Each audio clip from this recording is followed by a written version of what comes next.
கப்பல் கடலில் போய்கிட்டு இருக்கு. புயல், சூறாவளி, அலையெல்லாம் பெருசு பெருசாக ரொம்ப உயரமாக உண்டாகுது.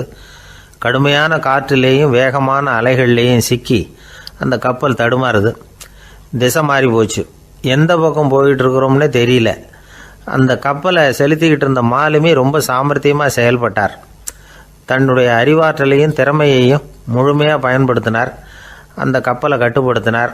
மெதுவாக அந்த சூறாவளியிலிருந்து கப்பலை காப்பாற்றி கரைக்கு கொண்டுட்டு வந்து சேர்த்துட்டார். மாலுமின்னு ஒருத்தர் இருந்ததுனால அந்த மரக்கலம் காப்பாற்றப்பட்டது. மாலுமின்னு ஒருத்தர் இல்லைன்னு வச்சுக்கோங்க, அந்த கப்பலோட கதி என்னவாக இருக்கும் யோசிச்சு பாருங்கள். ஒரு கோபக்காரனுடைய நிலைமையும் அப்படித்தானா. கோபக்காரன்கிறவன் ஒரு மாலுமி இல்லாத மரக்கலம் அப்படிங்கிறார் நபிகள் நாயகம். கொந்தளிக்கிற கடலில் கொடுமையான அலைகளின் உச்சியில் அல்லல் படுகிற மரக்கலத்தை விட மோசமானது கோபக்காரனின் நிலைமை அப்படிங்கிறது அவருடைய கருத்து.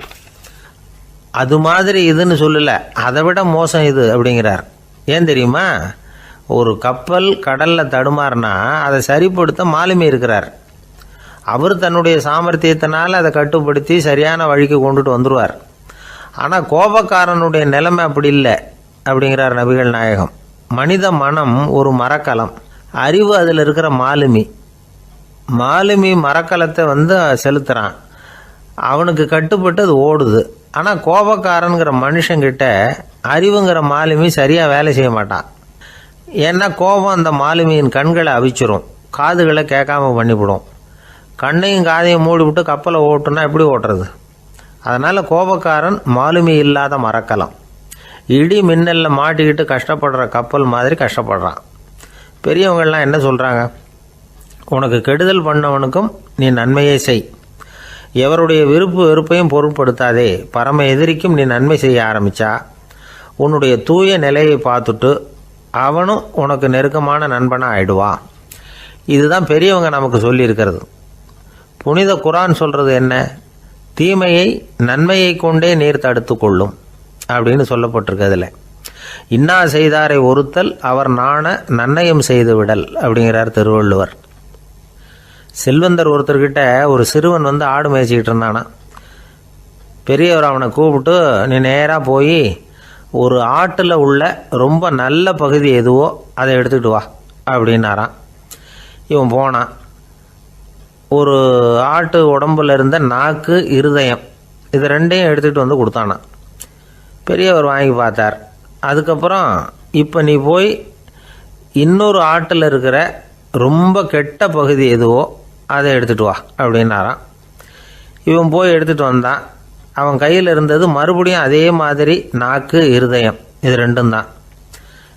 என்னது இப்பவும் அதையே கொண்டுட்டு வந்திருக்கிற அப்படின்னாரான் பெரியவர். இவன் சொன்னானா, ஒரு உடம்புல உள்ள ரொம்ப நல்ல பொருளும் இதுதான், ரொம்ப கெட்ட பொருளும் இதுதான் அப்படின்னானா.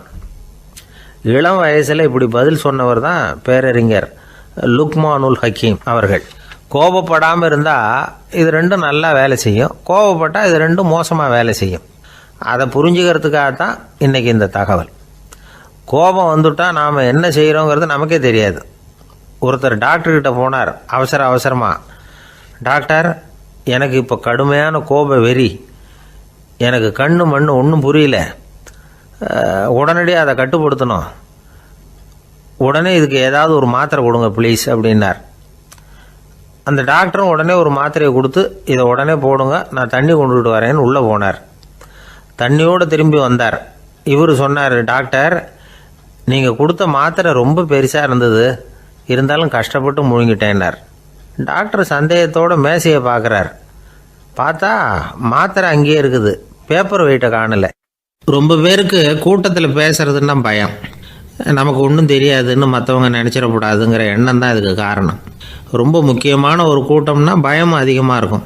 முக்கியமானவங்கள்லாம் வருவாங்களே, அவங்களாம் நம்மளை பற்றி மட்டமாக நினச்சிருவாங்களே அப்படிங்கிற பயம் வந்துடும். ஆனால் மேடை பேச்சுங்கிறது அவ்வளவு கடினமான ஒரு காரியம் இல்லைங்கிறாங்க அது சம்பந்தமான நிபுணர்கள். யாரும் பேச்சாளர் ஆகலாம், இது ஒன்றும் பெரிய கிஃப்ட்டு கிடையாது அப்படின்னு அவங்க சொல்கிறாங்க. நீங்கள் ஒரு சிறந்த பேச்சாளர் ஆகணுமா அப்படின்னா அதுக்குன்னு சில ஆலோசனைகளை சொல்லி வச்சுருக்கிறாங்க அனுபவசாலிகள். முதல் ஆலோசனை என்னென்னா, உங்கள் பேச்சு எளிமையாக இருக்கணும். ஏதாவது ஒரு கருத்து அல்லது 2 கருத்து சொன்னால் போதும். 20 அல்லது 30 கருத்துக்களை சொல்லிகிட்டே போகக்கூடாது. ரெண்டாவது ஆலோசனை, நீங்கள் என்ன பேச போகிறீங்கிறது முதல்ல உங்களுக்கு நல்லா புரியணும். அதுக்கப்புறம் தான் அதை அடுத்தவங்களுக்கு புரிய வைக்க முடியும். எப்படி ஆரம்பிக்க போகிறோம், எந்த கருத்தை முக்கியமாக வலியுறுத்த போகிறோம், எப்படி முடிக்க போகிறோம் அப்படிங்கிறத முதல்ல நல்லா சிந்தித்து மனசில் வச்சுக்கணும். கடைசியாக என்ன சொல்கிறீங்களோ அதுதான் கேட்குறவங்க மனசில் நிற்கும். மூணாவது ஆலோசனை என்னென்னா, உங்கள் பேச்சு சுருக்கமாக இருக்கணும். ஒரு 15 நிமிஷம் பேசுகிறது ரொம்ப பொருத்தம். மணிக்கணக்கில் பேசிக்கிட்டு இருக்கிறது நல்லதில்லை. நாலாவது ஆலோசனை, நீங்கள் பேசுகிறது உண்மையாக இருக்கணும். உங்களுக்கு உண்மையான அனுபவங்கள் இருக்கும், அதை சொல்லலாம். உங்களுடைய உண்மையான அனுபவங்களை மற்றவங்களோட பகிர்ந்துக்கணும், அதுதான் முக்கியம். ஐந்தாவது ஆலோசனை, ஆரம்பத்தில் கொஞ்ச நேரம் உங்களை பற்றியும் எதிரில் உள்ளவங்களை பற்றியும் சம்மந்தப்படுத்தி ஏதாவது பேசி ஒரு நெருக்கத்தை ஏற்படுத்திக்கணும். ஒவ்வொருத்தரும் இப்போ இவர் பேச போகிறது நம்ம சம்மந்தப்பட்டது அப்படின்னு நினைக்க ஆரம்பிச்சிருவாங்கல்ல, அதுக்கப்புறம் அவங்க கேட்க தயாராகிட்டாங்கன்னு அர்த்தம். எதிரில் உட்காந்துருக்கிற கூட்டத்திலேருந்து 3 பேரை தேர்ந்தெடுங்க. அதாவது வலது பக்கம் ஒருத்தர், நடுவில் ஒருத்தர், இடது பக்கம் ஒருத்தர். அதாவது உங்களை ரொம்ப கனிவாகவும் ஆர்வமாகவும் பார்க்குறவராக பார்த்து தேர்ந்தெடுத்துங்க மனசுக்குள்ளே. நீங்கள் பேசும்பொழுது என்ன பண்ணணும்னா, இவங்களை நேருக்கு நேராக மாறி மாறி பார்த்துக்கிட்டே பேசுனீங்கன்னா நீங்கள் ஏதோ ஒட்டுமொத்த கூட்டத்தையும் பார்த்து பேசுகிறதாக ஒரு உணர்வு அது ஏற்படுத்திவிடும்.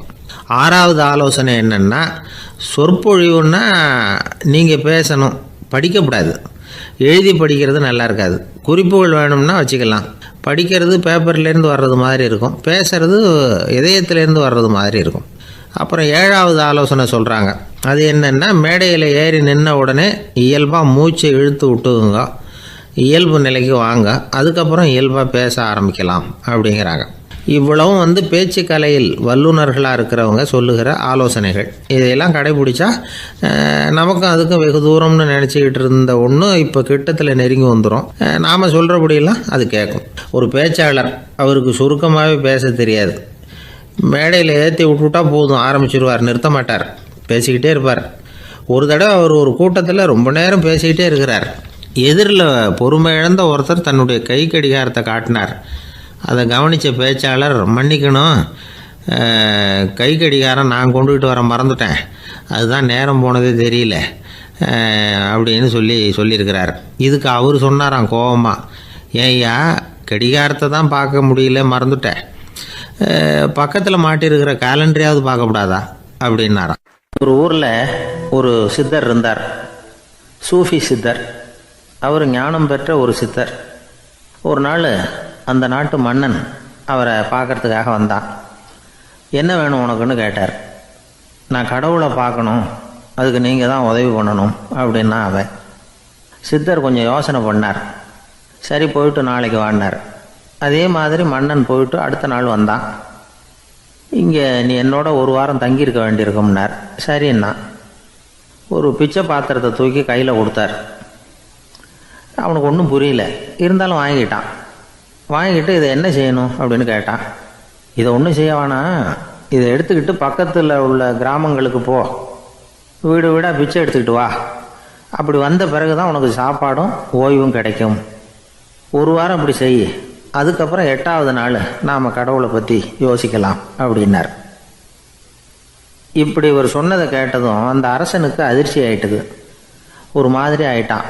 தன்னுடைய சொந்த நாட்டில் சொந்த குடிமக்கள்கிட்ட போய் பிச்சை எடுக்கிறதா அப்படின்னு யோசனை பண்ணி பார்த்தான். அதுக்கப்புறம் மெதுவாக அவன் அந்த சித்தரை பார்த்தான். ஐயா, சொந்த நாட்டிலேயே பிச்சை எடுக்கிறதுன்னா எனக்கு ஒரு மாதிரியாக இருக்குது, வெக்கமாக இருக்குது. நான் வேணும்னா வெளி தேசத்தில் எங்கேயாவது போய் பிச்சை எடுக்கவா அப்படின்னு கேட்டான். இதுக்கு அந்த சித்தர் ஒரு சம்மதிக்கலை. இதை பாரு, உன்னால் பிச்சை எடுக்க முடியலன்னா பேசாமல் திரும்பி அரண்மனைக்கே போயிடு, அதுக்கப்புறம் கடவுளை பற்றிலாம் பேசுகிறதுக்கு என்னை தேடிட்டு வரக்கூடாது அப்படின்னு விட்டார். மன்னன் தயங்கினான். இருந்தாலும் மனசை சரி பண்ணிட்டு சம்மதிச்சான். சரிங்க, ஒரு வாரம் இங்கே தங்குறேன், நீங்கள் சொல்கிறது மாதிரி பக்கத்து கிராமங்களுக்கு போகிறேன், வீடு வீடாக பிச்சை எடுக்கிறேன், வர்றேன் அப்படின்னா. ஒரு வாரம் தெரு தெருவாக பிச்சை பாத்திரத்தோடு அலைஞ்சான். சொந்த ஊரில் சொந்த குடிமக்கள்கிட்ட பிச்சை எடுத்தான். 7 நாள் முடிஞ்சுது. 8வது நாள் அந்த சித்தர் மன்னனை கூப்பிட்டார். இப்படி வாழ்னார். வந்தான். இனிமே நீ கடவுளை பற்றி என்கிட்ட கேட்கலாம்னார். இனிமே கேட்கறதுக்கு ஒன்றுமே இல்லை சுவாமின்னா இவன். ஒரு வார காலம் பிச்சை எடுத்த பிறகு தான் கடவுளை காண முடியும் அப்படின்னு நான் கனவு கூட காணவில்லைன்னா. அப்படின்னா நீ பிச்சை எடுத்த காலத்தில் அப்படி என்னதான் நடந்தது அப்படின்னு கேட்டார் அவர். சுவாமி, ஒரு வார காலம் பிச்சை எடுத்ததில் என்னுடைய ஆணவம் அழிஞ்சுட்டுது. அது இப்போ இருக்கிற இடமே தெரியல. இப்போ அதை காணவே காணோம். பிச்சைக்காரனாக இருந்தப்போ பெற்றதை மன்னனாக இருக்கும்போது பெற முடியாதுங்கிறத புரிஞ்சுக்கிட்டேன் அப்படின்னா மன்னன். அடக்கம் பிறந்தவுடன் தெய்வீக கதவுகள் திறந்து கொள்ளுகின்றன அப்படிங்கிறார் ஓஷோ. நம்மால் ஒருத்தன் ஆணவம் அழியணுங்கிறதுக்காக ஒரு திருவோட்டை எடுத்துக்கிட்டு தெரு தெருவாக பிச்சை எடுக்க ஆரம்பித்தான். என்ன, தெய்வீக கதவுகள் திறந்துதா அப்படின்னு கேட்டார் ஒருத்தர். தெய்வீக கதவு திறக்கிறதுக்கு முன்னாடியே எங்கள் வீட்டு கதவு சாத்திக்கிட்டுதுன்னா. என்னடா சொல்கிறேன்னார். இனிமேல் வீட்டுக்குள்ளேயே வர வேணாம், இதையே தொழிலாக வச்சுக்கோ அப்படின்னு எங்கள் வீட்டில் சொல்லிவிட்டாங்க சார் அப்படின்னா. அர்ஜுனன் கேட்ட கேள்விக்கெல்லாம் பகவான் கண்ணன் பதில் சொன்னார். அதுக்கு பேர் பகவத்கீதை. அதே மாதிரி உத்தவன் கேட்ட கேள்விக்கும் அவர் பதில் சொல்லியிருக்கிறார். அதுக்கு என்ன பேருனா உத்தவ கீதைன்னு பேர். அது சரி, உத்தவன்னா யார்? கண்ணனுக்கு சின்ன வயசுலேருந்தே தேர் ஓட்டிக்கிட்டு இருந்தவன் அவன் தான். குருஷேத்திர போர் முடிஞ்சது. அதர்மத்தை அழித்து தர்மத்தை நிலைநாட்டி தர்மனுக்கு முடிச்சு விட்டினார் கண்ணபிரான். அதுக்கப்புறம் துவாரகைக்கு திரும்பினார். தான் வந்த காரியம் முடிஞ்சது. அதனால் இளமையிலிருந்தே தனக்கு தேரோட்டியாக இருந்து வந்த உத்தவனை கூப்பிட்டார். இதை பாருப்பா, உனக்கு வேணுங்கிறத கேளுன்னார். அவன் தனக்குன்னு எதையும் கேட்குறதுக்கு ஆசைப்படலை. இருந்தாலும் கேள்வி கேட்குறதில்ல அவன் ரொம்ப கெட்டிக்காரன். அதனால் கேட்க ஆரம்பித்தான். பரந்தாமா, ராஜசூய யாகத்துக்கு தர்மனை கூப்பிட்டு தன்னுடைய அரண்மனையில் விருந்து வச்சான் துரியோதனன். அதுக்கப்புறம் சூதாட்டத்துக்கு கூப்பிட்டான். தர்மன் தோல்வி அடைகிற மாதிரி பண்ணிவிட்டான். நீங்கள் தான் முக்காலமும் உணர்ந்தவராச்சே, சூதாட்டத்தில் தர்மர் ஜெயிக்கிறது மாதிரி பண்ணியிருக்கக்கூடாதா? இந்த பகடைக்காயை உருட்டுறப்போ நீங்கள் எதிர்பார்த்தது விழற மாதிரி பண்ணியிருக்கலாமே. சரி, அதுதான் இல்லை. வேடிக்கை பார்த்துக்கிட்டு இருந்த பீமன், அர்ஜுனன், நகுலன், சகாதேவன் இவங்களையும் பணையம் வச்சு ஆடுறப்போவாவது காப்பாற்றிருக்கலாம். அதையும் நீங்கள் செய்யலை. பாவம், அந்த அவல பொண்ணு, ஒன்றும் புரியாத ஒன்றும் தெரியாத அந்த உன்னுடைய சகோதரி திரௌபதி, அந்த பொண்ணை துச்சாதனன் இழுத்துக்கிட்டு துகில் உரிகிற கட்டத்தில் காப்பாற்றினியே. இது நியாயமா, முறையா, அறமா? இதுதான் உத்தவன் கேட்ட கேள்வி. இதுக்கு பதில் சொல்கிறார். அப்படி கேள் உத்தவா. தருமனை துரியோதனன் சூதாட அழைக்கும் பொழுது என்ன சொன்னான் தெரியுமா? நான் பணையம் வைக்கிறேன், எனக்கு பதிலாக என்னுடைய மாமன் சகுனி பகடைக்காய்களை உருட்டுவான்னு சொன்னான். உடனே தருமன், எனக்கு பதிலாக என்னுடைய மைத்துனன் கண்ணன் பகடைக்காய்களை உருட்டுவான்னு சொல்லியிருக்கலாமே. அப்படி சொல்லலை. என்ன செஞ்சான் தெரியுமா? துரியோதனன் கூட சூதாட்டத்துக்கு சம்மதிச்சிட்டோம். கடவுளே, இது என்னுடைய மைத்துனன் கண்ணபிரானுக்கு தெரியக்கூடாது அப்படின்னு வேண்டிக்கிட்டான். இதனால் தருமன் எனக்கு மனசால் தடை போட்டுட்டான். அதனால் அரண்மனைக்கு வெளியிலேயே என்னை கூப்பிடுவாங்கன்னு நான் காத்துக்கிட்டு இருந்தேன். பீமன், அர்ஜுனன், நகுலன், சகாதேவன், திரௌபதி இவங்கள பணையம் வச்சு ஆடுறப்போவாவது கூப்பிடுவாங்கன்னு பார்த்தேன். அப்பவும் அவங்க என்னை கூப்பிடல, நினைக்கல. திரௌபதியை துச்சாதனன் கூந்தலை பிடிச்சி இழுக்கிறான். அப்போ கூட அவள் தன்னுடைய உடல் பலத்தால் தடுக்கிறதுக்கு முயற்சி பண்ணாலே தவிர என்ன நினைக்கல. துரியோதனன் சபைக்கு இழுத்து செல்லப்பட்ட திரௌபதி அறநூல்களையும் அரச நீதிகளையும் சொல்லிக்கிட்டு இருந்தாலே தவிர என்ன நினச்சே பார்க்கலை. துகில் உரிகிற கட்டத்தில் தான் ஹரி ஹரி கண்ணா பரந்தாமன்னு கூப்பிட்டா. அதனால தான் அப்போ போய் நான் காப்பாற்றினேன் அப்படின்னா பரந்தாமன்.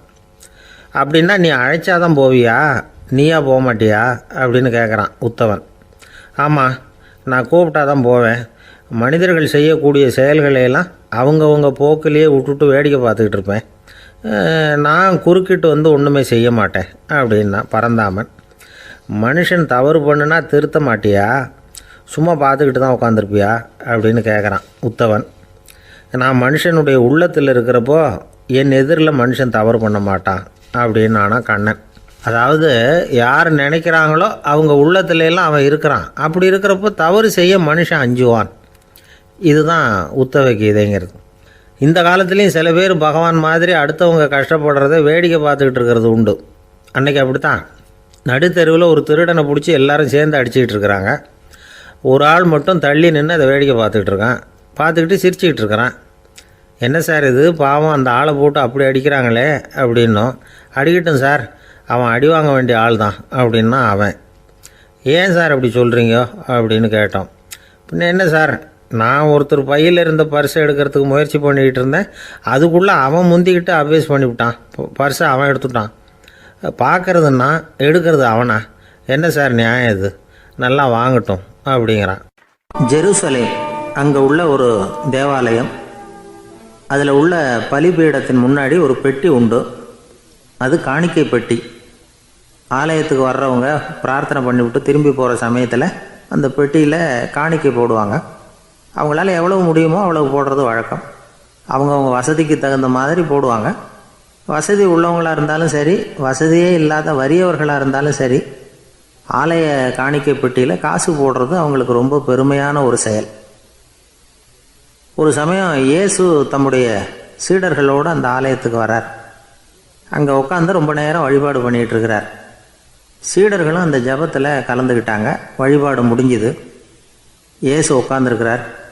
காணிக்கை பெட்டியில் காசு போடுறவங்கள கவனிக்கிறார். சீடர்களும் அதையே கவனிச்சுக்கிட்டு இருக்கிறாங்க. ரொம்ப பேர் வரிசையாக வந்தாங்க. அவங்களால முடிஞ்ச அளவுக்கு காசு போட்டுட்டு அவங்க பாட்டுக்கு போய்கிட்டு இருக்கிறாங்க. வசதியானவங்க நிறைய பேர் வந்தாங்க. அதுக்கு மத்தியில் வயசான ஒரு அம்மா, அவங்களும் வந்து காசு போட்டுட்டு போகிறாங்க. இப்போ இயேசு தன்னுடைய சீடர்கள் பக்கம் திரும்பினார். ஒரு கேள்வி கேட்டார். இப்போ இந்த காணிக்கை பெட்டியில் நிறைய பேர் வந்து காசு போட்டுட்டு போகிறத நீங்கள் கவனிச்சிங்க. இன்றைக்கி இந்த காணிக்கை பெட்டியில் ரொம்பவும் அதிகமாக காசு போட்டது யார் அப்படின்னு கேட்டார். முதல்ல வந்தார் ஒரு பெரிய மனுஷன், அவர் தான் அதிகமாக போட்டார் அப்படின்னார் ஒருத்தர். மூணாவதாக வந்தவர் தான் அதிகமாக போட்டார், நான் கவனித்தேன் அப்படின்னாரு இன்னொருத்தர். இப்படி ஆளுக்கு ஒரு விதமாக சொல்கிறாங்க. கடைசியாக இயேசு சொன்னாராம், இன்றைக்கு அந்த பெட்டியில் அதிகமாக காசு போட்டவங்க அந்த வயசான அம்மா தான் அப்படின்னாராம். சீடர்களுக்கு ஒன்றும் புரியல. அந்த அம்மா ரொம்பவும் ஏழையாச்சே, அவங்க எப்படி அதிகமாக காணிக்கை செலுத்த முடியும் அப்படிங்கிறது அவங்க சந்தேகம். இயேசு விளக்குனார். நிறைய பேர் வந்தாங்க, நிறையவே காசுகள் போட்டாங்க, அது உண்மைதான். ஆனால் அந்த அம்மா என்ன பண்ணாங்க கவனிச்சிங்களா? வந்தாங்க, தன்னுடைய காசு பையை திறந்தாங்க, அப்படியே கொட்டுனாங்க. அதில் இருந்தது 2 காசுகள் தான். அந்த 2 காசும் காணிக்கை பெட்டியில் விழுந்துட்டுது. மற்றவங்கள்லாம் தங்கள்கிட்ட இருந்த செல்வத்தின் ஒரு சிறு பகுதியை எடுத்து பெட்டியில் போட்டாங்க. ஆனால் இந்த அம்மா தன்கிட்ட என்ன இருந்ததோ அதை அப்படியே போட்டுட்டாங்க. தன்னுடைய பிழைப்புக்காக வச்சுருந்த அவ்வளவையும் இழக்கிறதுக்கு தயாராகிட்டாங்க. அவ்வளவு தாராள மனசு அவங்களுக்கு. அதனால் அவங்க செலுத்தின காணிக்கை தான் அளவில் அதிகம் அப்படின்னார். விலை மதிப்பில்லாத முத்து புதையல் ஒருத்தனுக்கு கிடைக்க போகுதுன்னு வச்சுக்கோங்க. அதன் மதிப்பை உணர்ந்தவன் என்ன பண்ணுவான்? அதை அடையிறதுக்காக தன்கிட்ட இருக்கிற எதையும் கொடுக்கறதுக்கு தயாராக இருப்பான் இல்லையா? அது மாதிரி தான் இதுவும் அப்படின்னார். உலக மதிப்பீடுகளை துரும்பா தூசியாக மதித்து அதையெல்லாம் உதறி விடுகிறவன் இறையருள் அப்படிங்கிற இணையில்லாத செல்வத்தை பெறுகிறான் அப்படிங்கிறது இதில் உள்ள கருத்து. இறைவனுக்காக இழப்பதுன்னா துன்பப்படுகிறவர்களுக்காக, ஏழைகளுக்காக, ஏதுமற்றவர்களுக்காக இழப்பது அப்படின்னு அர்த்தம். உங்கள் அயலானுக்கு நீங்கள் என்ன உதவி செய்தாலும் அதை எனக்கே செய்கிறீர்கள் அப்படின்னு இயேசு சொல்லியிருக்கிறார். அடுத்தவங்களுக்கு உதவணுங்கிற குணம் இன்றைக்கி ரொம்ப குறைஞ்சி போச்சு. ஒருத்தன் வாழைப்பழத்தோல் வழுக்கி கீழே விழுந்துட்டான். பக்கத்தில் இருந்த நண்பன் உடனே இவனை தூக்கிக்கிட்டு போய் ஆஸ்பத்திரியில் சேர்த்துட்டான்.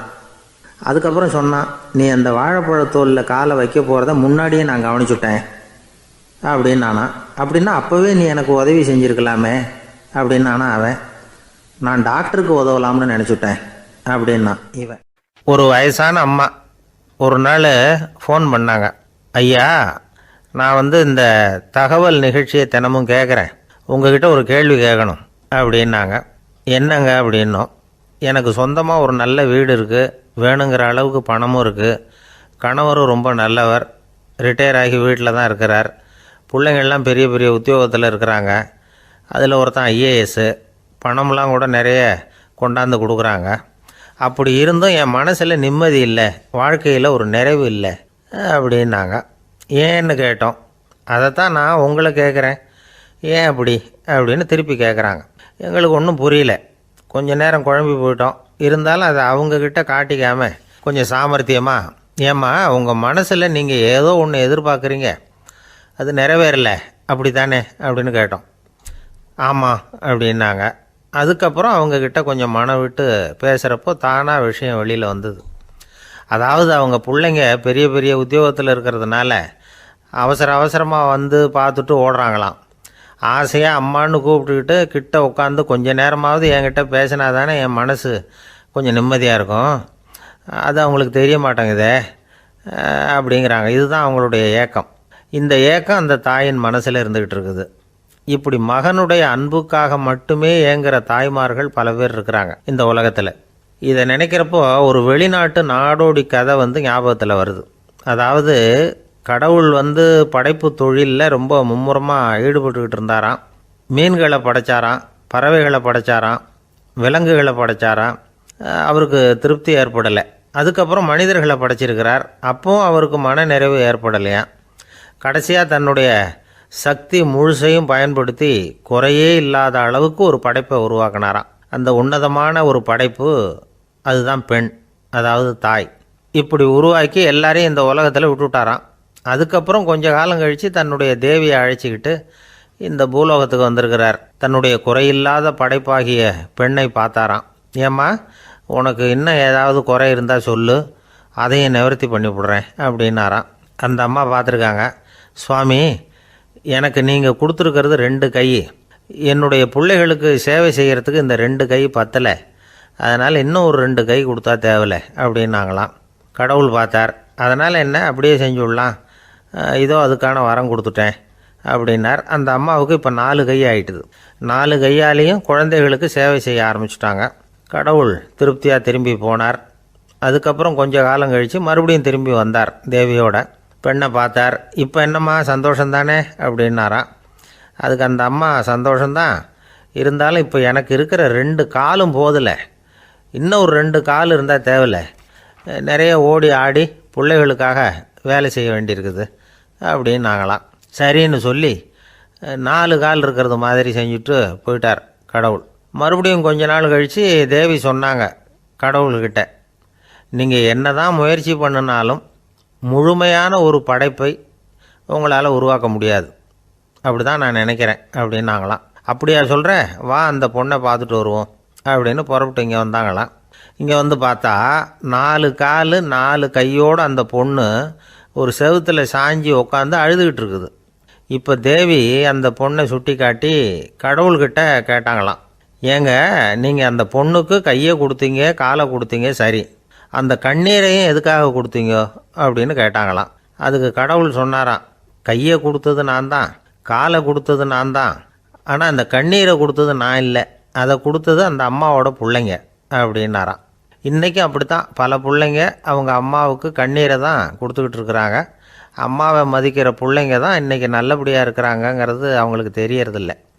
இந்த காலத்து பிள்ளையாண்டான் ஒருத்தன் அவங்க அம்மாக்கிட்டேயும் நல்ல பிள்ளையாக நடந்துக்குவான், மனைவிக்கிட்டேயும் நல்ல கணவனாக நடந்துக்குவான், ரொம்ப சாமர்த்தியம்.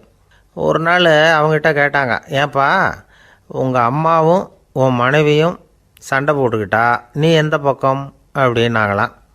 வீட்டுக்கு வெளிப்பக்கம் அப்படின்னானான் அவன். அங்கே ஒரு புதர் தெரியுது இல்லையா, இந்த புதருக்குள்ளே ஒரு சிங்கம் இருக்குது, அந்த பக்கமாக நான் போகிறப்போ வர்றப்போலாம் அது என்கிட்ட வம்பு வளர்க்குது, தகராறு செய்யுது, என் மேலே பாயுது, என்னை தாக்குது, ஏன்னு தெரியல அப்படின்னுது. இதை கேட்டதும் அந்த குரங்கு சொல்லிச்சு, இனிமேல் கவலைப்படாத, இந்த தடவை நான் உன்னை காப்பாற்றுறேன்னுது. அதுக்கப்புறம் ஒரு நாள் அந்த குரங்கும் கழுதியும் அந்த புதர் பக்கமாக போய்கிட்டு இருந்தாங்க. எதிர்பார்த்தது மாதிரியே நடந்தது. அந்த சிங்கம் எதிரில் வந்தது, கழுதியை பார்த்தது, உடனே அது மேலே பாய ஆரம்பிச்சுட்டுது. அவ்வளவுதான். உடனே இந்த குரங்கு என்ன பண்ணிச்சு தெரியுமா, கிடுகிடுன்னு ஒரு மரத்து மேலே ஏறி உட்காந்துக்கிட்டது. அங்கே உட்காந்துக்கிட்டு கீழே அந்த கழுதியும் சிங்கமும் போடுற சண்டையை வேடிக்கை பார்க்க ஆரம்பிச்சுட்டுது. கொஞ்ச நேரம் கழித்து அடிபட்ட காயத்தோடு அந்த கழுதை மெதுவாக நடந்து வந்தது. குரங்கும் மெல்ல மரத்தை விட்டு கீழே இறங்கிச்சு. இப்போ கழுதை கேட்டுது, என்னை காப்பாற்றுறேன்னு சொல்லிவிட்டு காலை வாரி விட்டுட்டியே, நீ பாட்டுக்கு மரத்து மேலே ஏறி உட்காந்துக்கிட்டே, அது நியாயமானது. குரங்கு பரிதாபமாக அதை பார்த்துது. நான் மரத்து மேலே இருந்து நீங்கள் 2 பேரும் சண்டை போட்டதை பார்த்துக்கிட்டு தான் இருந்தேன், உன்னோட சத்தம் தான் அதிகமாக இருந்தது, அது நீ சிரிக்கிற மாதிரி எனக்கு கேட்டுது, அதனால் நீ தான் ஜெயிச்சுக்கிட்டு இருக்க போல இருக்கு அப்படின்னு நினச்சிவிட்டேன்னுது. இன்றைக்கி பல பேர் இப்படி தான் இருக்கிறாங்களாம். யார் ஜெயிக்கிறாங்க யார் தோக்குறாங்கங்கிறத முகத்தை பார்த்து கூட கண்டுபிடிக்க முடியறதில்ல, பேசுகிற பேச்சை வச்சு கூட கண்டுபிடிக்க முடியறதில்ல. தோற்கிறவங்க கூட சிரிக்கிற மாதிரி முகத்தை வச்சுக்கிறான். இன்றைய மனிதர்கள்கிட்ட ஏகப்பட்ட முரண்பாடுகள், பொய் முகங்களோட உலவுகிறவர்கள் தான் அதிகம். உண்மை முகம் எங்கே இருக்குது அப்படிங்கிறத புரிஞ்சுக்கிட்டு நண்பர்களை தேர்ந்தெடுக்கணும் அப்படிங்கிறது ஒரு முக்கியமான கருத்து.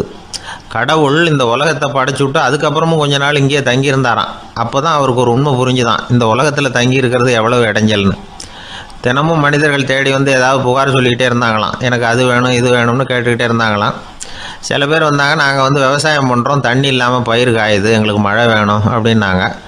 அவங்க போனதும் அதுக்கப்புறம் சில பேர் வந்தாங்க, நாங்கள் வந்து மண்பானை செய்கிறவங்க, நிறைய பானை செஞ்சு வச்சுருக்குறோம், மழை பெஞ்சால் எல்லாம் கரைஞ்சி வீணாக போயிடும், அதனால் இன்றைக்கி மழை பெய்யக்கூடாதுன்னாங்க. கடவுள் பார்த்தார், அவருக்கு என்ன பண்ணுறதுன்னே தெரியல, ஏகப்பட்ட குழப்பம், தலையை பிச்சுக்கலாம் போல் இருந்தது, கிட்டத்தட்ட பைத்தியம் பிடிக்கிற அளவுக்கு ஆகிட்டுது. எல்லாருடைய ஆசைகளையும் அவரால் நிறைவேற்ற முடியல, ஏன்னா ஒன்றுக்கு ஒன்று முரண்பாடாக இருந்தது. ஒரு நாள் தன்னுடைய அமைச்சரவையை கூட்டி ஆலோசனை கேட்டார். என்ன செய்யலாம்னு சொல்லுங்கன்னார். இது என்ன பிரமாதம், பேசாமல் இமயமலை அடிவாரத்தில் போய் உட்காந்துங்க, யாரும் தொந்தரவு பண்ண மாட்டாங்கன்னாங்க. அங்கேயும் மனிதர்கள் வர ஆரம்பிச்சுருவாங்களேன்னார் கடவுள். சரி அப்படின்னா சந்திரனில் போயிருந்துக்கலாமேன்னாங்க. அங்கேயும் மனுஷன் குடி வர போகிறான் அப்படின்னார் கடவுள். வெகு தூரத்துக்கு அப்பால் உள்ள நட்சத்திர மண்டலத்துக்கு போயிடலான்னாங்க. இதெல்லாம் நிரந்தர தீர்வாகாது, நிரந்தரமாக இந்த மனிதனுடைய தொல்லையிலேருந்து நான் விடுபடணும், அதுக்கு ஏதாவது வழி சொல்லுங்கன்னார் கடவுள். ஒரு வயசான ஆள் வந்தார். கடவுளுக்கு காதோட காதாக ஒரு வழியை சொன்னார். கடவுளுக்கு முகம் மலர்ந்தது. அதுதான் சரி, அப்படியே செஞ்சுடலான்னார். அந்த ஆள் சொன்ன ரகசியம் என்ன தெரியுமா? மனிதனால் அடைய முடியாத ஒரு இடம் இருக்குது, அது வேறு எங்கேயும் இல்லை, அவனுக்கு உள்ளே இருக்குது, அங்கே போய் மறைஞ்சிங்க, அதுக்கப்புறம் மனிதர்களால் உங்களுக்கு தொந்தரவு இருக்காதுன்னார். மனிதன் நினைக்காத இடம் அதுதான். அதாவது உள்ளுக்குள்ளே இருக்கிற உண்மையை புரிஞ்சிக்காமல் வெளியில் எங்கேயோ அது இருக்கிறதாக நினச்சி வரட்டிக்கிட்டு அலையிறான் மனுஷன். உள்ளே இருக்கிற உண்மை புரிஞ்சால் நாம் தன்னம்பிக்கையோடு தலை நிமிர்ந்து வாழலாம். வேடிக்கையாக ஒரு கதை சொல்லுவாங்க, இதை பாருங்கள், நம்ம பையன் எங்கே பணம் வச்சாலும் எடுத்து விட்றான், என்ன பண்ணுறதுன்னாங்க அம்மா. அப்பா கொஞ்சம் நேரம் யோசனை பண்ணார். அதுக்கப்புறம் சொன்னார், அவன் கண்ணில் படாத இடமா நம்ம வீட்டில் இருக்கிறது ஒரே இடம் தான், அங்கே பணத்தை வை திருட்டு போகாதுன்னார். அது எந்த இடம்னு கேட்டாங்க.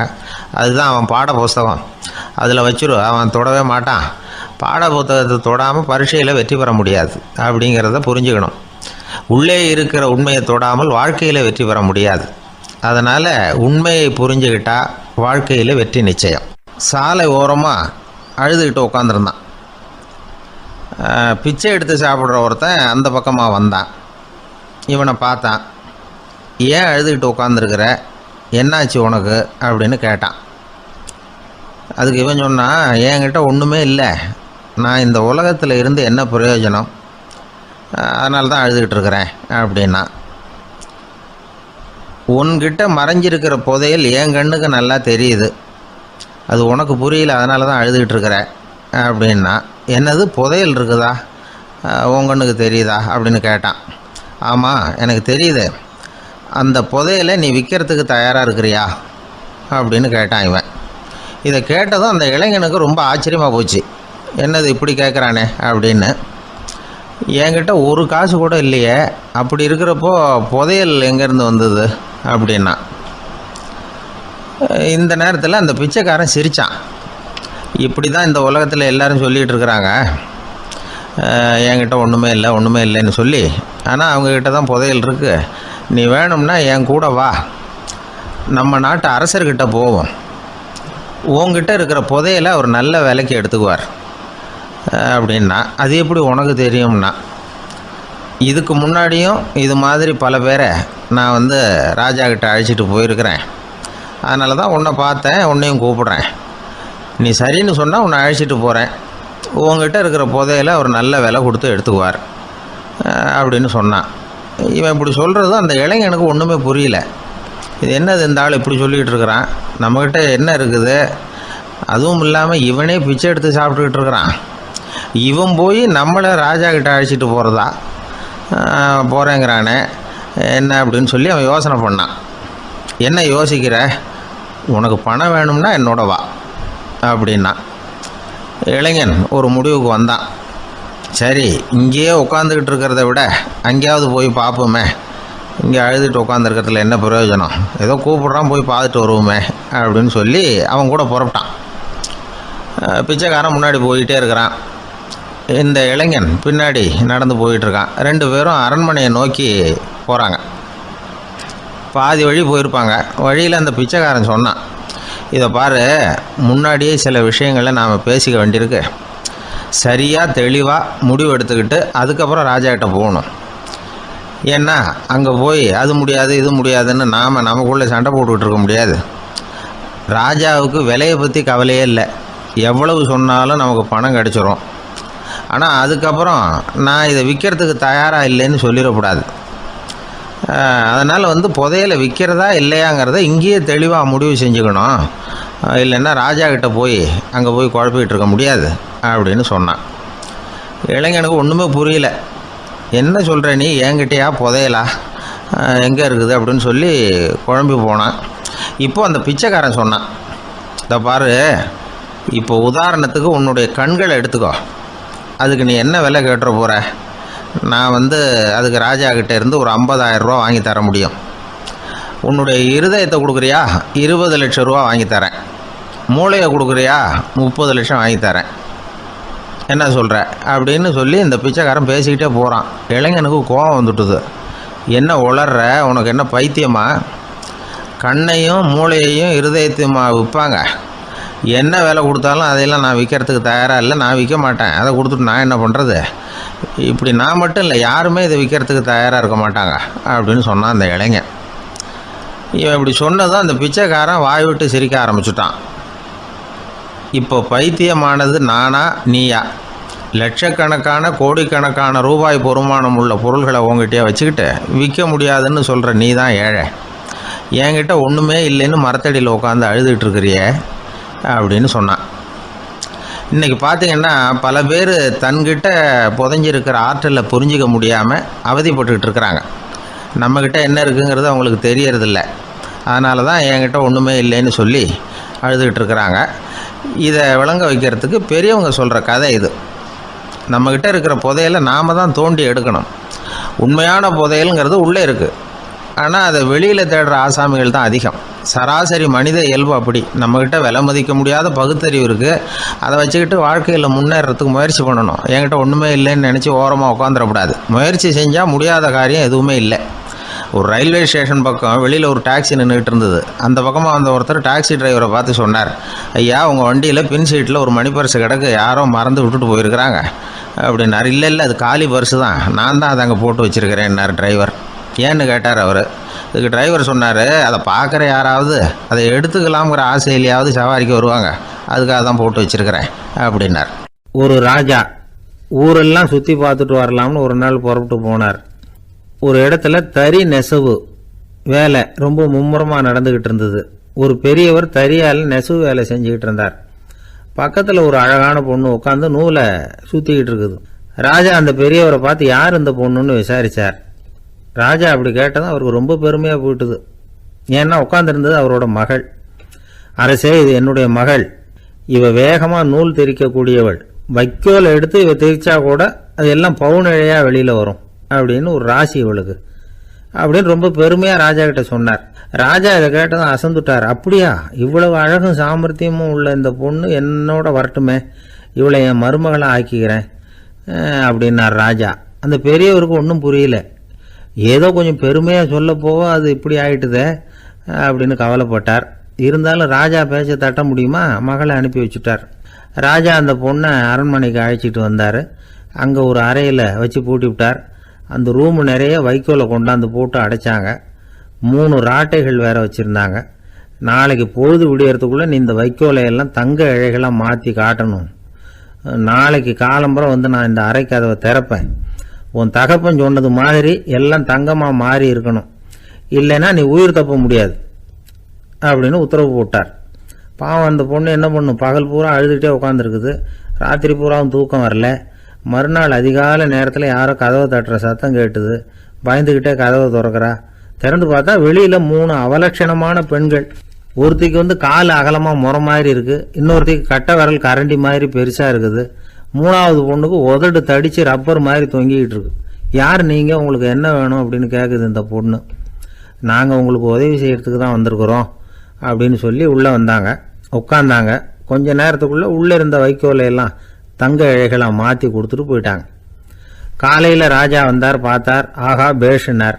இன்னும் கொஞ்சம் வைக்கோலை கொண்டாந்து அந்த ரூமில் போட சொன்னார். இந்த வைக்கோலையும் இன்றைக்கி தங்கமாக மாற்றி விடு, நாளைக்கு மறுநாள் உனக்கும் இளவரசனுக்கும் கல்யாணம்னு சொல்லிவிட்டார். இன்றைக்கி ராத்திரி அந்த 3 பொண்ணுங்களும் வந்தாங்க. வைக்கோலை பொண்ணு இழைகளாக மாற்றினாங்க, புறப்பட்டாங்க. இந்த பொண்ணு அவங்க காலில் விழுந்து வணங்கினா, என் உசுரை காப்பாற்றினீங்க, உங்களுக்கு நான் என்ன கைமாறு செய்ய போகிறேன் அப்படின்னா. பயப்படாத, நீ விரும்பினா எங்களுக்கு ஒரு உதவி செய்யலாம். உன்னுடைய கல்யாணத்துக்கு நாங்கள் 3 பேரும் வரோம். நீ எங்களை வரவேற்று ராஜாக்கிட்டையும் இளவரசர்கிட்டையும் நாங்கள் உன்னோட பெரியப்பா பொண்ணுங்கன்னு சொல்லி அறிமுகப்படுத்தி வை, நாங்கள் விருந்து சாப்பிட்டுட்டு போயிடுறோம் அப்படின்னாங்க. ரொம்பவும் சந்தோஷமாக சரின்னு ஒத்துக்கிட்டா. கல்யாண நாள் வந்தது. கல்யாணம் ரொம்ப கோலாகலமாக நடந்துக்கிட்டு இருக்கு. எல்லா தேசத்து ராஜா ராணிகளும் வந்துக்கிட்டு இருக்கிறாங்க. அந்த 3 அவலட்சணமான பொண்ணுங்களும் சேர்ந்தாங்க. யார் இவங்கன்னு கேட்டார் ராஜா. என் பெரியப்பா பொண்ணுங்க அப்படின்னா அந்த பொண்ணு. காலும் உதடும் கட்டை விரலும் ஏன் இப்படி உங்களுக்கு அவலட்சணம் ஆயிட்டுது அப்படின்னு கேட்டார். அதுக்கு அந்த பொண்ணுங்க பதில் சொன்னாங்க. என்ன செய்யறது, ஓயாமல் வைக்கோலை நூற்று ஒருத்தியோட கட்டை விரல் அப்படி கரண்டி மாதிரி ஆயிட்டுது. நாக்கில் தொட்டு தொட்டு திரிச்சதுனால ஒருத்தியோட உதடு அப்படி ஆயிட்டுது. காலால் கட்டையை அழுத்தி அழுத்தி தறி போட்டதுனால இன்னொருத்தையோட கால் அப்படி ஆயிட்டுது. உங்கள் மருமகளாக வந்திருக்கிற இந்த பொண்ணு அந்த 3ஐயுமே செய்ய தெரிஞ்சவ தான். என்ன ஆக போகுதோ இன்னும் கொஞ்ச நாளில் அப்படின்னாங்க. அவ்வளவுதான். ராஜா பயந்துட்டார். அம்மா, இன்னையிலேருந்து நீ இளவரசனின் மனைவி. நீ எப்பவும் அழகாக இருக்கணும். அதனால் நீ இனிமேல் வைக்கோலை திரிக்கவே கூடாது அப்படின்னு உத்தரவு போட்டார். அவளை இக்கட்டான சூழ்நிலையிலிருந்து காப்பாற்றின அந்த 3 பொண்ணுங்களும் சந்தோஷமாக திரும்பி போயிட்டாங்களாம். சுவாமி சின்மயானந்தர் இந்த கதையை சொல்லியிருக்கிறார். தன்னலம் மறந்து சுயலாபத்தை தியாகம் செய்கிறது வைக்கோல்ல இருந்து தங்க இழைய நூக்கிறது மாதிரி அப்படிங்கிறார் அவர். அது இருக்கட்டும், இப்ப நம்ம கதைக்கு வருவோம். ஒரு ராஜா தன்னோட மகனுக்கு சுயவரம் நடத்தினார். எல்லா தேசத்திலிருந்தும் ராஜகுமாரர்கள் வந்திருந்தாங்க. ராஜகுமாரியை கல்யாணம் பண்ணிக்கலாம்ங்கிற ஆசையில் சுயம்பர மண்டபத்திலிருந்து எல்லா ராஜகுமாரர்களும் அலறி அடிச்சுக்கிட்டு வெளியில் ஓடி வந்துகிட்டு இருக்கிறாங்களாம். ஏன் இப்படி எல்லாரும் மிரண்டு போய் ஓடி வர்றாங்கன்னு கேட்டார் ஒருத்தர். அதுக்கு இன்னொருத்தர் விவரம் சொன்னார். ராஜகுமாரியை இன்னைக்கு தான் அவங்க நேரில் பார்த்தாங்களாம், அதுதான் அப்படி ஓடி வந்துகிட்டு இருக்கிறாங்க அப்படின்னார். காசி மாநகரத்தை பிரம்மதத்தன் அப்படிங்கிற ராஜா ஆட்சி பண்ணிட்டு வந்தார். அவர் ஒவ்வொரு வருஷமும் ஒரு திருவிழா நடத்துறது வழக்கம். எல்லா தேசத்திலிருந்தும் எல்லா வகையான ஜனங்களும் அதில் கலந்துக்குவாங்க. ஒரு சமயம் அது மாதிரி விழா நடந்துகிட்டு இருந்தது. வைகுண்டத்திலிருந்து தேவலோகத்திலிருந்து நிறைய தேவகுமாரர்கள்லாம் காசி நகருக்கு அப்போது வந்திருந்தாங்க. அதில் முக்கியமாக ஒரு 4 தேவகுமாரர்கள். அந்த 4 பேரையும் சுற்றி ஏகப்பட்ட கூட்டம். அப்படி என்ன விசேஷம் அவங்கக்கிட்ட அப்படின்னா, மற்றவங்களை விட அவங்க முகம் அழகாக இருந்ததா அப்படி பார்த்தா அப்படியும் இல்லை. அவங்க அணிஞ்சிருந்த மலர் மாலைகள் தான் அதுக்கு காரணமாக. அந்த மலர்கள்லேருந்து அப்படி ஒரு அபூர்வமான நறுமணம். இதுக்கு முன்னாடி இப்படி ஒரு நறுமணத்தை அந்த ஊர் ஜனங்க அனுபவிச்சதே இல்லை. அதுதான் அந்த 4 பேரையும் சுற்றி கூட்டம். எல்லாரும் கேள்வி கேட்க ஆரம்பித்தாங்க. உடனே அந்த 4 தேவகுமாரர்களும் எல்லாருக்கும் தெரியும்படியாக வானத்தில் எழும்பி கொஞ்சம் உயரமாக நின்றுக்கிட்டாங்க. கீழே நின்றுக்கிட்டு இருந்த அரசன்லேருந்து ஆண்டி வரைக்கும் ஒருத்தர் பாக்கி இல்லாமல் ஒரே குரலில் எல்லாரும் அவங்கள பார்த்து, எங்களுக்கும் இது மாதிரி மாலையை போட்டுக்கணும்னு ஆசையாக இருக்குது, அதுக்கு நீங்கள் தான் அருள் பண்ணணும் அப்படின்னு கேட்டுக்கிட்டாங்க. மாலை போட்டுக்கிறதுனா எல்லாருக்கும் ஆசையாக தானே இருக்கும். அந்த 4 தேவகுமாரர்களில் ஒருத்தர் புத்தர் பிரான். அவர் சொன்னார், பூலோகவாசிகளே, நான் சொல்கிறத கொஞ்சம் பொறுமையாக கேளுங்க. கக்காரு அப்படிங்கிற கற்பக விருஷத்தின் மலர்களால் தொடுக்கப்பட்டது இந்த மாலை. இதுக்கு நிறைய சக்தி உண்டு. எந்த காலமும் இது வாடாது, வாசனையும் குறையாது. ஆனால் இதை அணிந்து கொள்றதுக்கு சில தகுதிகள் தேவை அப்படின்னார். என்ன தகுதி அது சொல்லுங்களேன் அப்படின்னு ஏக காலத்தில் எல்லாரும் சத்தம் போட்டாங்க. தீய இயல்புகள் உள்ளவங்க, இழிந்த சிந்தனை, இழிந்த செயல் உள்ளவங்க இந்த மாலையை அணிய முடியாது அப்படின்னார். அவ்வளோதான். கூட்டத்தில் சத்தம் போட்டவங்கள்லாம் மெதுவாக அப்படி அடங்க ஆரம்பிச்சிட்டாங்க. இன்னொரு தேவகுமாரன் சொன்னார், அடுத்தவங்க பொருளை அபகரிக்காதவன், அடுத்தவங்களுக்கு கெடுதல் பண்ணக்கூடிய பொய் பேசாதவன், பேராசையினால் கெட்ட வழியில் பொருள் ஈட்ட நினைக்காதவன் இந்த மாலையை போட்டுக்கலாம் அப்படின்னார். கூட்டத்திலிருந்து யாரும் முன்னுக்கு வரல. ஒரே ஒரு ராஜகுரு மட்டும் கொஞ்சம் முன்னாடி வந்தார். பெரியவர், படித்தவர். அவர், எனக்கு தகுதி இருக்குது அந்த மாலையை போட்டுக்கிறதுக்கு அப்படின்னார். வேற ஒன்றும் இல்லை, பொய் சொல்லியாவது அந்த மாலையை வாங்கிக்குவோமே அப்படின்னு முடிவு பண்ணிட்டார் அவர். அவ்வளோதான், மாலையை வாங்கிட்டார். அடுத்த தேவகுமாரன் பேசினார். யாருக்கு திடமான அறிவும் மனமும் இருக்குதோ, யாருக்கு நல்ல காரியங்களில் அசையாத ஈடுபாடு இருக்குதோ, நல்ல அரிய பொருள்களை தனியாக தான் மட்டும் அனுபவிக்க விரும்பாதவர் யாரோ அவர் முன்னாடி வந்து இந்த மாலையை வாங்கிக்கலாம் அப்படின்னார். அந்த தகுதியும் எனக்கு இருக்குன்னார் ராஜகுரு. மாலையை வாங்கி போட்டுக்கிட்டார். இன்னொரு ராஜகுமாரன் பேச ஆரம்பித்தார். அறநெறியில் செல்வம் சேர்க்கணும், ஆடம்பர பொருள்களுக்கு அடிமையாகக்கூடாது, வெற்றி அடைஞ்சாலும் கர்வம் வரக்கூடாது, அப்படிப்பட்டவங்க இந்த மாலையை போட்டுக்கலாம்னார். துணிஞ்சு பொய் சொல்லி அதையும் வாங்கி கழுத்தில் போட்டுக்கிட்டார் இந்த ராஜகுரு.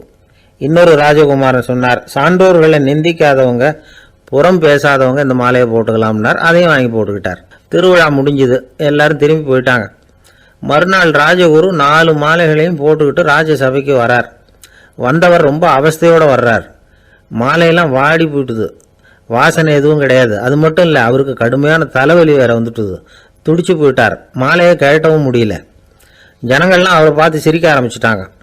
என்னத்துக்கு ஆசைப்படணும், ஏன் இப்படி கஷ்டப்படணும் அப்படின்னு. ராஜா பார்த்தார். மறுபடியும் விழாவுக்கு ஏற்பாடு பண்ணினார். தேவகுமாரர்கள்லாம் வந்தாங்க. ராஜகுரு வந்தார். மக்கள் முன்னிலையில் அவங்க காலில் விழுந்தார், மன்னிப்பு கேட்டுக்கிட்டார். இந்த மாலையை போட்டுக்கிற தகுதி எனக்கு இல்லை. தகுதி இல்லாத ஒருத்தன் தகாத தகுதியை பொய் மூலம் பெறணும்னு ஆசைப்படுறாங்களே, அவங்களுக்கெல்லாம் என்னுடைய தண்டனை ஒரு எச்சரிக்கையாக இருக்கட்டும்னார். அதுக்கப்புறம் தேவகுமாரர்கள் அவர் கழுத்தில் இருக்கிற மாலையை கழட்டினாங்களாம். அந்த மாலைகளும் பழையபடி மனம் கொடுக்க ஆரம்பிச்சுட்டு தான். இதுலேருந்து நாம் தெரிஞ்சுக்க வேண்டியது என்னென்னா, நமக்கு தகுதி இல்லாத ஒரு கௌரவம் நம்மக்கிட்ட தானாக வந்தால் கூட அதை தவிர்த்து விடுறது தான் நல்லது. அதுதான் புத்திசாலித்தனம். ஒருத்தர் வந்தார். சார், எங்கள் இலக்கிய மன்ற விழாவுக்கு நீங்கள் தலைமை தாங்கணும்னார். உடனே இவர் சொன்னார், பேச்சாளர், சார், இலக்கியத்தை பற்றி பேசுகிற தகுதி எனக்கு இல்லையே அப்படின்னார். உடனே அவர் கூப்பிட வந்தவர் சொன்னார், அந்த தகுதி உங்களுக்கு இல்லைங்கிறது எங்களுக்கும் தெரியும் சார், அதனால தான் உங்களை தலைமை தாங்க கூப்பிடுறேன் அப்படின்னார். அது சரி, தலைமைன்னா அதுக்கு இவர் என்னதான் அர்த்தம் பண்ணுறாருன்னு தெரியல. ஒரு பெரிய பியானோ கலைஞர் வியன்னாவில் இருந்தார். ரொம்ப புகழ்பெற்ற இசை கலைஞர் அவர். இங்கிலாந்து மகாராணி விக்டோரியா அவருடைய சங்கீதத்தை கேட்கணும்னு ஆசைப்பட்டாங்க. அவரை அரண்மனைக்கு கூப்பிட்டாங்களாம். பியானோ வாசிக்க சொல்லி கேட்டாங்களாம். இவரும் ரொம்ப பிரமாதமாக வாய்ச்சி காட்டியிருக்கார். உடனே பாராட்டி பரிசுகள்லாம் கொடுத்து அனுப்புனாங்களாம். அந்த இசையை கேட்கறதுல அரசிக்கு ரொம்பவும் ஆர்வம் உண்டு. அதனால் அதுக்கப்புறமும் அந்த கலைஞர் அடிக்கடி அரண்மனைக்கு வர வேண்டிய அவசியம் ஏற்பட்டது. ஏன்னா அரசி கூப்பிட ஆரம்பித்தாங்க. இவர் போகணும், அங்கே இசை நிகழ்ச்சி நடத்தணும். இவர் அங்கே பாடி வாசிக்கிறது உண்டு. ஒரு தடவை மகாராணி அவரை பார்த்து, உங்கள் நாட்டு தேசிய கீதம் பாடுங்களேன் அப்படின்னு கேட்டாங்களாம். உடனே அவர் தன்னுடைய நாடான ஆஸ்திரியாவின் தேசிய கீதத்தை பாடியிருக்கிறார். அவர் பாட ஆரம்பித்த உடனே மகாராணி எழுந்திரிச்சு நின்னாங்களாம். அதுக்கு மரியாதை செலுத்துகிற நோக்கத்தோடு பாட்டு முடிகிற வரைக்கும் அப்படியே நின்றுக்கிட்டு இருந்தாங்களாம். இதுதான் அந்த அரசியினுடைய பெருந்தன்மை. அதாவது நாட்டுப்பற்றுங்கிறது அந்த அளவுக்கு அப்படி இருக்கணும். இப்படி ஒரு அரசியே நம்ம நாட்டு தேசிய கீதத்துக்கு எழுந்திரிச்சு நின்று மரியாதை செலுத்துகிறாங்க அப்படிங்கிறத புரிஞ்சிக்கும் பொழுது அந்த முதிய கலைஞரின் மகிழ்ச்சிக்கு அளவே இல்லையாம். அதுக்கப்புறம் அந்த பியானோ கலைஞர் ஒரு நாள் தன்னுடைய நண்பர் ஒருத்தர்கிட்ட பேசிக்கிட்டு இருந்தாராம். அப்போ சொன்னாராம், மகாராணியார் எனக்கு எவ்வளவோ பரிசுகள்லாம் கொடுத்துருக்குறாங்க. ஒரு தடவை எனக்கு வைரக்கல் பதித்த அணி ஒன்றை கூட பரிசாக கொடுத்தாங்க. ஆனால் அதை விட உயர்ந்த விலை மதிக்க முடியாத அணி என்ன தெரியுமா? நான் என்னுடைய நாட்டு தேசிய கீதத்தை நான் பாடுறப்போ அவங்க எழுந்திரிச்சு நின்று மரியாதை செலுத்தினாங்களே, அதுதான் எனக்கு கிடைச்ச மிகப்பெரிய பரிசு அப்படின்னாராம். எனக்கு தெரிஞ்ச சங்கீத வித்வான் ஒருத்தர் இருக்கார். சமீபத்தில் ஒரு நாள் அவரை பார்த்தேன். எப்படி போயிட்டுருக்கு உங்கள் தொழில் அப்படின்னு கேட்டேன்.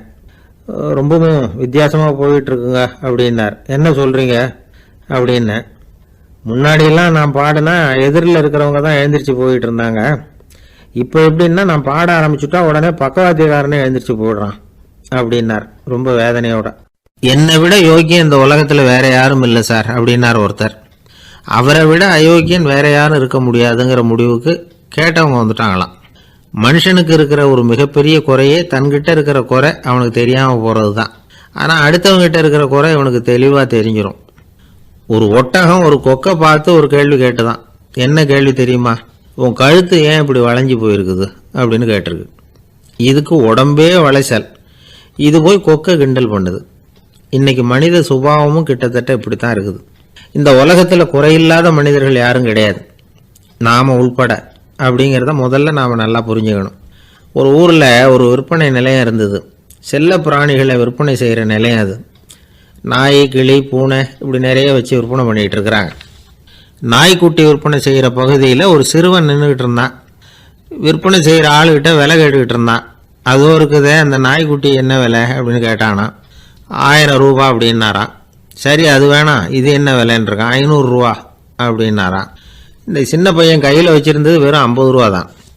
அதனால் இதை விட குறைச்சலாக கிடைக்குமான்னு பார்த்துருக்கான்.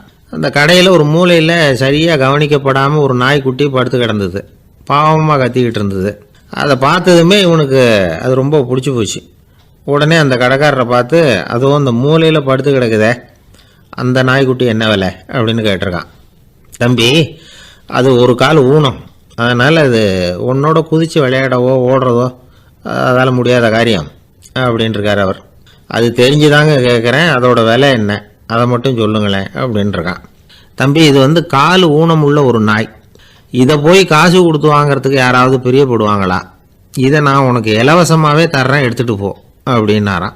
இதை கேட்டதும் அந்த சிறுவனுக்கு கோபம் வந்துட்டு தான். நீங்கள் ஒன்றும் சும்மா கொடுக்க வேணாம், இந்தாங்க 50 ரூபா, இதை வச்சுக்கிட்டு நாய்க்குட்டியை கொடுங்க அப்படின்ட்டுருக்கான். அவருக்கு ஒன்றும் புரியல, ஆச்சரியமாக இருந்தது. சரின்னு பணத்தை வாங்கிட்டு நாய்க்குட்டியை தூக்கி கொடுத்தார். அந்த சிறுவன் அந்த நாய்க்குட்டியை 2 கையாலையும் வாங்கினா, மார்போட பிரியமாக சேர்த்து அணைச்சிக்கிட்டான். தெருவில் இறங்கி நடக்கிறான். அப்படி நடக்கும்பொழுது தான் பார்க்குறார், கடைக்காரர் ஆச்சரியமாக அவனை பார்க்குறார். அப்போ தான் அவருக்கு ஒரு விஷயம் புரியுது. அந்த சிறுவன் தெருவில் நாய்க்குட்டியை மார்போடு அணைச்சிக்கிட்டு விந்தி விந்தி நடந்து போய்கிட்டு இருக்கிறான். ஆமாம், அவனுக்கும் ஒரு கால் ஊனம். இந்த நாய்க்குட்டியை யாருமே வாங்க மாட்டாங்கன்னு நினச்சிக்கிட்டு இருந்தார். குறையுள்ள அதுக்கும் ஒரு எஜமானன் கிடச்சிட்டான். அதனால் ஊனம் ஒரு குறை இல்லை அப்படிங்கிற உண்மையை அந்த கடைக்காரர் புரிஞ்சுக்கிட்டாராம்.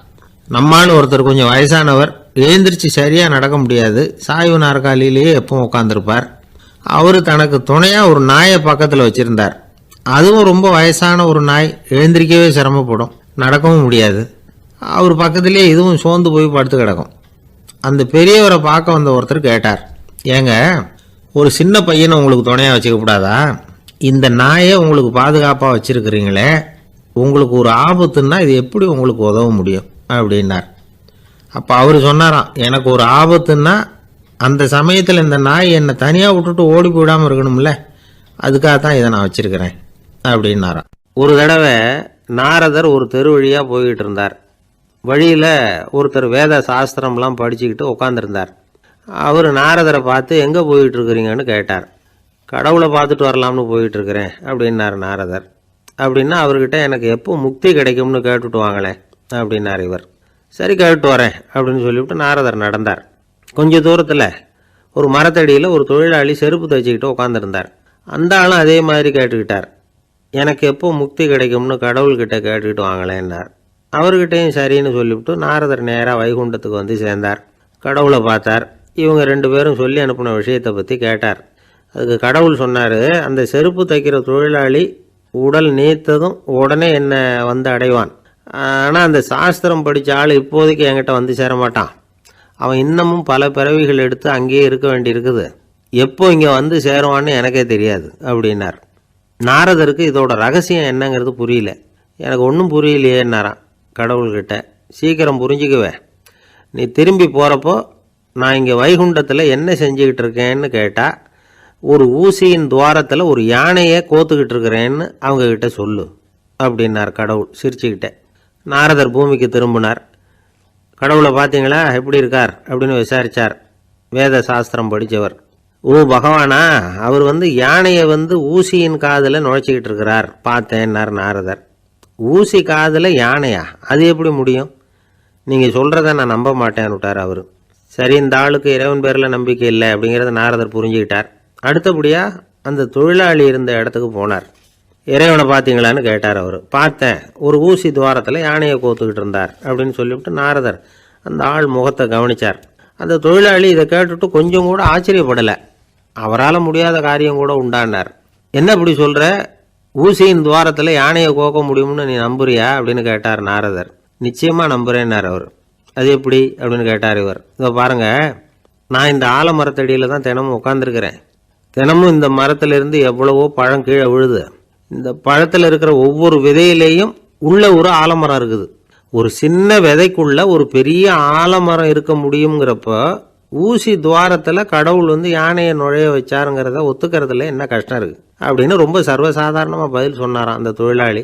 நாரதர் யோசனை பண்ணார், இந்த தொழிலாளி வேத சாஸ்திரங்களையெல்லாம் படிக்கலைன்னா கூட அறிவுபூர்வமாக சிந்திச்சு இறைவனை நம்புகிறான்.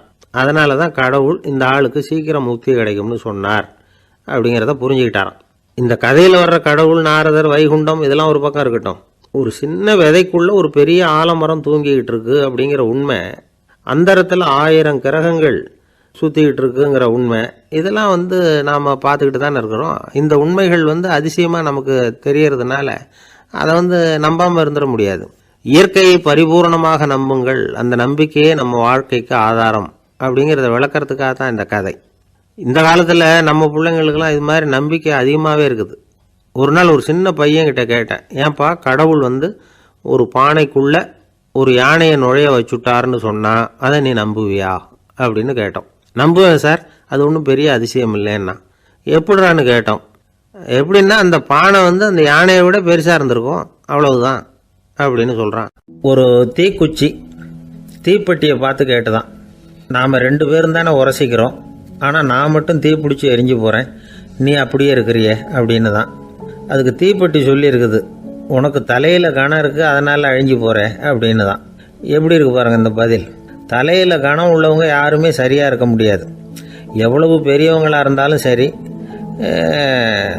ரொம்ப கஷ்டம்தான் அது. கர்வம்ங்கிறது கூடவே கூடாது. இதை விளக்கறதுக்கு மகான் ஒருத்தர் ஒரு சம்பவத்தை சொல்கிறார். அர்ஜுனன் வந்து தீர்த்த யாத்திரை பண்ணானா, அப்போது தென்னிந்தியாவுக்கு வந்திருக்கிறான். ராமேஸ்வரத்துக்கு போனப்போ அங்கே இலங்கைக்கு கல்லுலாம் அடுக்கி போடப்பட்டிருந்த பாலத்தை பார்த்தானா. ஒரு சின்ன குரங்கு அதுக்கு பக்கத்தில் விளையாடிக்கிட்டு இருந்திருக்கு. அதை பார்த்துட்டு அர்ஜுனன் சிரிச்சிருக்கான். ஏன் சிரிக்கிறேன்னு கேட்டிருக்கு அந்த குரங்கு. ராமன் மிகச்சிறந்த வில் வீரன், அப்படி இருக்கிறப்போ அவன் வந்து இலங்கைக்கு அம்புகளாலேயே ஒரு பாலம் கட்டியிருக்கலாம்.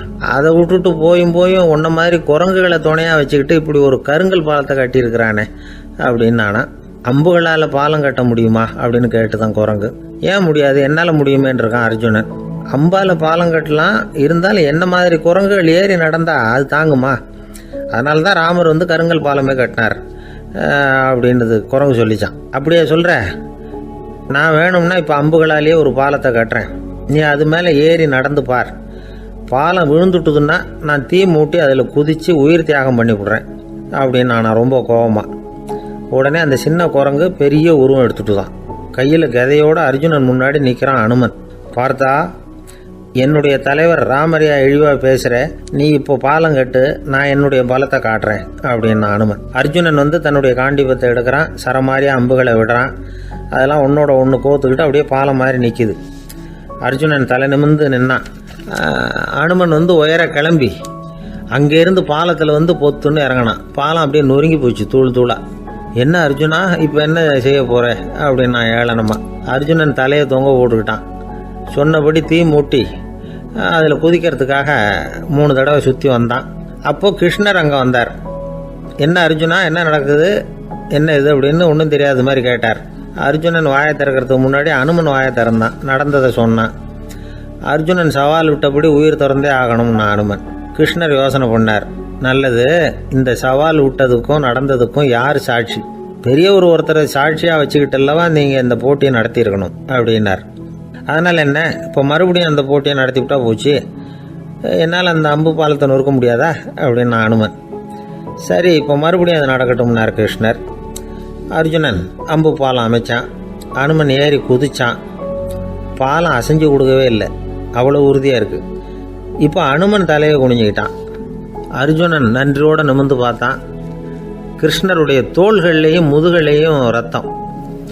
என்ன சுவாமி, என்ன நடந்ததுன்னு நான் பதறி போய், உன் அம்பு பாலத்தை நான் தான் முட்டு கொடுத்து தாங்கிக்கிட்டு இருந்தேன். அனுமன் குதிச்சப்போ என் மேலே ஏற்பட்ட காயங்கள் இவை.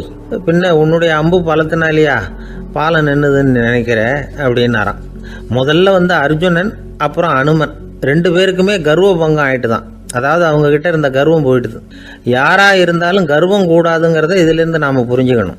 இந்த காலத்தில் நாமெல்லாம் எந்த விஷயத்துக்கெல்லாம் கர்வப்பட்டுக்கிட்டு இருக்கோம் தெரியுமா? 2 பெண்கள் தங்களுடைய கணவன்மார்களை பற்றி ரொம்ப பெருமையாக பேசிக்கிட்டாங்களாம். அதில் ஒரு அம்மா சொல்லியிருக்கு, என் வீட்டுக்காரர்கிட்ட எந்த சப்ஜெக்ட் கொடுத்தாலும் சரி அந்த விஷயத்தை பற்றி அழகாக 1 மணி நேரம் பேசுவார் அப்படின்னாங்களாம். உடனே இன்னொரு அம்மா, அது என்ன பிரமாதம், என் வீட்டுக்காரருக்கு சப்ஜெக்டே தேவையில்லை, விஷயமே இல்லாமல் நாள் பூரா பேசிக்கிட்டு இருப்பார் அப்படின்னாங்களாம். ஒரு காடு, நல்ல மரம்லாம் செழிச்சு இருந்தது. அப்படிப்பட்ட காட்டில் ஒரு சாது இருந்தார். அவர் எப்படின்னா எப்பவும் ஒரு மரத்தடியில் உட்காந்துருப்பார். ஏன்னா அவருடைய இருப்பிடமே அதுதான். அவர் என்ன பண்ணுவார், 3 கல் வச்சுருந்தார். செங்கல் மாதிரி இருக்கும், ஆனால் அதை விட கொஞ்சம் பெருசாக இருக்கும். எதுக்கு அந்த 3 கல்லுன்னா அதுதான் அவருடைய படுக்கை. அதாவது தூங்குறப்ப ஒரு கல்லை தலைக்கு கீழே வச்சுக்குவார், இன்னொரு கல்லை இடுப்புக்கு கீழே வச்சுக்குவார், இன்னொரு கல்லை காலுக்கு கீழே வச்சுக்குவார்.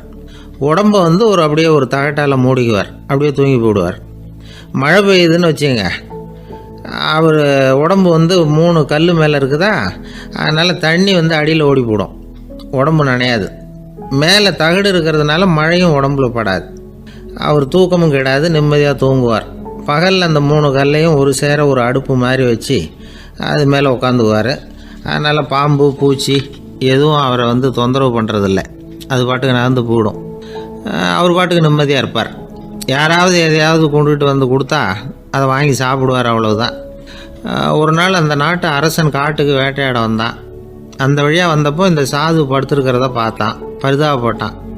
ஐயோ பாவம், இவர் இப்படி இந்த கல் மேலே உடம்பை வச்சுக்கிட்டு தூங்குறாரு, என்ன பாடுபடுவார், இவரை நாம் வந்து அரண்மனைக்கு அழைச்சிட்டு போய் சுகமாக நிம்மதியாக இருக்கிறதுக்கு வழி செஞ்சு கொடுப்போம், அது ரொம்ப நல்லாயிருக்கும் அப்படின்னு நினச்சான். அப்படி நினச்சிக்கிட்டே அரண்மனைக்கு வந்துட்டான். அதுக்கப்புறம் ஒரு பல்லக்கையும் 2 சேவகர்களையும் காட்டுக்கு அனுப்பி அந்த சாதுவை மெதுவாக இங்கே அழைச்சிட்டு வந்துடுங்க அப்படின்னு சொல்லி அனுப்பி வச்சான். இவங்க போய் அவர்கிட்ட விவரத்தை சொன்னாங்க. எனக்கு என்னத்துக்கு அரண்மனை வாசம் அப்படின்னார். இருந்தாலும் மன்னர் உத்தரவு, நீங்கள் அவசியம் வரணும் அப்படின்னாங்க இவங்க. சரின்னு சொல்லிவிட்டு வேறு வழி இல்லாமல் புறப்பட்டார். புறப்படும் பொழுது என்ன பண்ணாருன்னா, மறக்காமல் அந்த 3 கல் ஒரு தகடு அதையும் எடுத்து பல்லக்கில் வச்சுக்கிட்டார். என்னத்துக்கு இதையெல்லாம் எடுத்து வைக்கிறாரு அப்படின்னு சொல்லி அவங்க யோசனை பண்ணாங்க. இருந்தாலும் அதை பற்றி ஒன்றும் கேட்கல. பேசாமல் அவரை அழைச்சிட்டு போய் அரண்மனையில் விட்டுட்டாங்க. அரசன் ஓடி வந்தான், வரவேற்றான், அறுசுவை உணவு படைத்தான். அவர் படுக்கிறதுக்கு தங்க கட்டில், பட்டு மெத்தை, இப்படி எல்லாம் ஏற்பாடு பண்ணி வச்சான். இங்கே படுத்து ஓய்வு எடுத்துங்க அப்படின்னு சொல்லிவிட்டு அவன் பாட்டு போயிட்டான். மறுநாள் காலையில் வந்து பார்க்குறான், சாது படுத்துருக்கிறார். எப்படி தெரியுமா, அந்த பட்டு மெத்தை மேலே 3 கல்லையும் வச்சு வழக்கம் போலவே அது மேலே படுத்துருக்கிறார், அதுக்கு மேலே தகடு. அரசன் பார்த்துட்டு அதிர்ச்சி ஆகிட்டான். என்ன சுவாமி இப்படி அப்படின்னா, சாது சொன்னார், எனக்கு வந்து தேவையும் இல்லை குறையும் இல்லை, எல்லா இடத்துலையும் எனக்கு ஒரே மகிழ்ச்சி தான் அப்படின்னார். மகிழ்ச்சிங்கிறது தங்க கட்டிலேயோ பட்டு மெத்தையிலேயோ இல்லை, அது வந்து மனசில் இருக்கிற ஒரு விஷயம். உண்மையான மகிழ்ச்சிக்கு வழி வந்து மனப்பக்குவம் அப்படிங்கிறது அந்த அரசனுக்கு புரிஞ்சுதான். இந்த காலத்தில் ஒரு சாமியார், அவரை தேடி ஒரு சீடன் வந்தான். என்னாச்சு தெரியுமா, சுவாமி எனக்கு நிம்மதி வேணும்